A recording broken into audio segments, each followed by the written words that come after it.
நம்ம சேனல்ல எக்ஸ்க்ளூசிவான அப்டேட்ஸ்லாம் பார்க்குறோம். அப்படிதான் இப்பவும் அப்டேட்ஸோட வந்திருக்கு. அது என்னன்ட்டு வாங்க இந்த வீடியோல பார்க்கலாம். அதுக்கு முன்னாடி இதுவரைக்கும் யாரெல்லாம் நம்ம சினி சமூகம் சேனலை சப்ஸ்கிரைப் பண்ணலையோ, அவங்க எல்லாரும் மறக்காம சப்ஸ்கிரைப் பண்ணிடுங்க. கூடவே பக்கத்துல இருக்க பெல் ஐகானையும் மறக்காம பிரஸ் பண்ணிடுங்க. தளபதி விஜய் அவர்கள், அதாவது டிவிகே கட்சியோட தலைவரான விஜய் அவர்கள் 234 தொகுதிக்கான எம்எல்ஏ கேண்டிடேட்டை அனௌன்ஸ் பண்ணியிருந்தாரு. எல்லாருமே பார்த்துருந்துருப்பீங்க. இந்த நிலையில ஒரு எமோஷனலான டச்சிங்கான ஒரு விஷயங்கள்லாம் நடந்தது. என்னடா இப்படி அழுகுறாரு, என்னாச்சுன்னு பார்த்தா ஒரு பர்சன் இன்னொரு பர்சனுக்கு உதவி செஞ்சா நமக்கு எல்லாமே நல்லது நடக்கும்ன்றதுக்கு எடுத்துக்காட்டா தளபதி விஜய் அவர்கள் ஒரு விஷயத்த பண்ணிருக்காரு. என்னன்னா, விஜய் அவர்களுடைய நீண்ட நாள் டிரைவருடைய மகனுக்கு எம்எல்ஏ சீட்டு கொடுத்திருக்காரு. ஆமாங்க, விஜய் அவர்களுடைய பர்சனல் அசிஸ்டன்ட் அண்ட் டிரைவரான ராஜேந்திரன் அவர்களுடைய மகனான சபரிநாதன் அவர்களுக்கு தான் இப்போ எம்எல்ஏ சீட் கொடுத்திருக்காரு. கண்டிப்பா அந்த ஒரு மொமெண்ட்டை பார்க்கும் போது ரொம்ப எமோஷனலா இருந்தது. காலெல்லாம் விழுந்தாரு, கண்ணை தொடச்சு விட்டாரு. இதெல்லாம் பார்க்கும் போது இப்ப இருக்கிற தலைவர்கள் யார் இந்த அளவுக்கு மக்களோட மக்களா ஒன்றிணைந்து இந்த மாதிரி கண்ணை துடைப்பாங்க,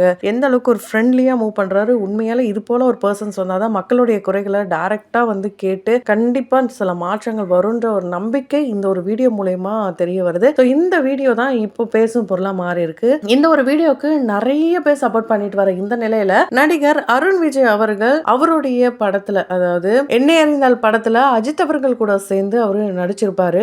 அஜித் அவர்களை எந்த அளவுக்கு அவருக்கு பிடிக்கும்ன்றது ரொம்ப நல்லாவே தெரியும். அந்த வகையில அஜித் அவர்களுடைய டயலாக்கான கூட இருக்கிறவங்கள நம்ம பார்த்துக்கிட்டா நம்மள மேல இருக்கிறவன் பார்த்துப்பான்ட்டு அவர் சொல்லியிருப்பாரு. அந்த டயலாக்கோட இந்த ஒரு வீடியோவும் ஷேர் பண்ணி அவரும் எமோஷனல் ஆகுற மாதிரி எமோஜிஸ் எல்லாம் போட்டிருக்காரு. உண்மையாலேயே அது பார்க்கும் போது ரொம்ப வந்து டச்சிங்கா தான் இருக்கு. விஜய் அவர்கள் உண்மையாலே ஒரு தலைவனா எந்த ஒரு ஜாதியும் எந்த ஒரு மதத்தையுமே குறிப்பிட்டு பேசாம எங்கெங்க யார கூப்பிட்டா யார போட்டா கரெக்டா இருக்குமோ அங்கங்க அதை தான் போட்டிருக்காங்க. இதெல்லாம் ஒரு பக்கம் பாசிட்டிவா போயிட்டு இருக்க, இன்னொரு பக்கம் எனக்கு ஏன் சீட்டு தரலன்ட்டு போராட்டங்களை பண்ணிட்டு இருக்காங்க. சோ இது ஒரு சில மைனஸாவும் இருக்கு. ஏன் அப்படின்னா, இந்த கட்சியில இருக்கிற எல்லாருமே இப்ப நிக்கிற இந்த 234 தொகுதியில இருக்க அந்த கேண்டிடேட்க்கு சப்போர்ட் பண்ணா மட்டும்தான் வின் பண்ண முடியும். சோ கட்சிக்குள்ளேயே வந்து ஒரு கோஆப்ரேஷன் இல்லைன்னா அது எப்படி வந்து செட் ஆகும் தெரியல. கண்டிப்பா எல்லாரும் ஒவ்வொருத்தருக்கு மாத்தி மாத்தி சப்போர்ட் பண்ணிக்கணும். அப்படி இருந்தா மட்டும்தான் ஒரு மாற்றத்தை கொண்டு வர முடியும். இப்படி நீங்களே அடிச்சுக்கிட்டீங்கன்னா வெளியில இருக்கிறவங்க கண்டிப்பா ஈஸியா உள்ள பூந்துருவாங்க.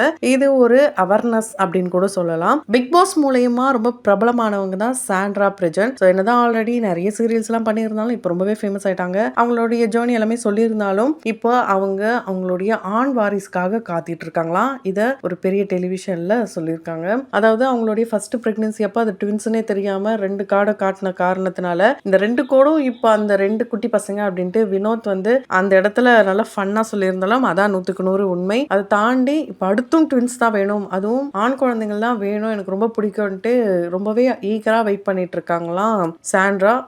பிரஜன் தான் இந்த விஷயத்த சொல்லியிருக்காரு. இவங்களுடைய ஆசை நிறைவேறணும்ட்டு நிறைய பேர் வாழ்த்துக்கள்லாம் சொல்லிட்டு இருக்காங்க.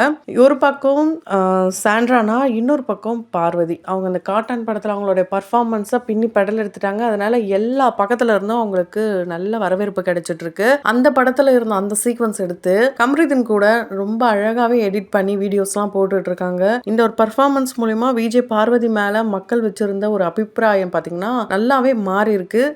இதை வந்து நிறைய பேர் ஆதரவு கொடுத்துட்டு வராங்க. ஹோம்லி லுக்ல உங்களுக்கு சூப்பரா இருக்கு, இப்படியே நீங்க ஃபாலோ பண்ணுங்கலாம் சொல்லிட்டு இருக்காங்க. இது எந்த அளவுக்கு ஒர்க் அவுட் ஆக போகுதுன்றத பொறுத்தது தான் பார்க்கணும். அதுக்கு முன்னாடி உங்களுடைய கருத்துக்கள் என்னன்றத கமெண்ட் பாக்ஸ்ல மறக்காம கமெண்ட் பண்ணுங்க. தொடர்ந்து வீடியோஸ்லாம் பார்க்கணும்னு நினைச்சுங்க உடனே சேனலை சப்ஸ்கிரைப் பண்ணிடுங்க. கூடவே பக்கத்துல இருக்க பெல் ஐகானையும் மறக்காம பிரஸ் பண்ணிடுங்க.